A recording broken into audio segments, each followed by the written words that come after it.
কামিল খান মোৰ ঘৰ ইয়াতে। আপোনাৰ অভিযোগ কি আছিল?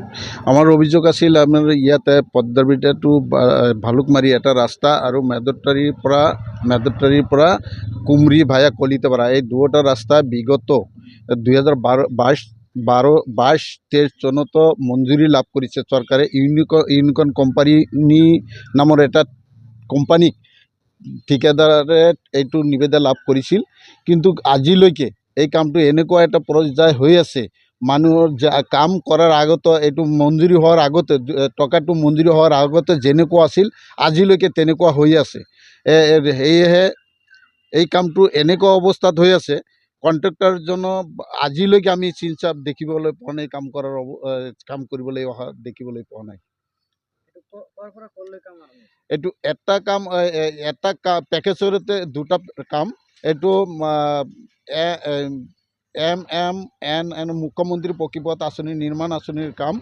এইটো এটা আছে মেদৰতাৰী টু কুমৰি ভায়া কলিতাপাৰা, আৰু এটা কাম আছিল পদ্মাবৃত্তা টু ভালুকমাৰী ভায়া আইৰকাটা।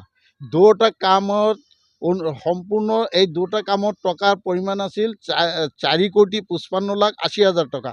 কামটোৰ পেকেজ নাম্বাৰ হ'ল 152। এতিয়া কি ক'ব আপুনি? মোৰ এই কামটো যাতে অতি সোনকালে সম্পূৰ্ণ হয়, কামটো কৰাৰ বাবে মই অসম চৰকাৰৰ মাননীয় মুখ্যমন্ত্ৰী আৰু আমাৰ PWD বিভাগৰ মন্ত্ৰী তেখেতক আমি অনতিপলমে অনুৰোধ জনাইছোঁ, আপোনালোকে ভিজিট কৰক, লাগিলে প্ৰেক্টিকেল ফিল্ড ভিজিট কৰি এই কণ্ট্ৰেক্টৰজনক বা এই কোম্পানীৰ ওপৰত আইনীভাৱে শাস্তি দিয়াৰ বাবে ব্যৱস্থা কৰি দিব লাগে। নহ'লে আমাৰ অনতিপলমে এই কামখিনি কৰি দিয়াৰ বাবে আমি চৰকাৰৰ ওচৰত বিনম্ৰভাৱে অনুৰোধ জনাইছোঁ। এই কামটোৰ লগত আমি অনুমান কৰিব পাৰিছোঁ, আমি একজেক্টলি ক'ব নোৱাৰিম, কাৰণ যিহেতু আমি বিভাগীয় মানুহ নহয়।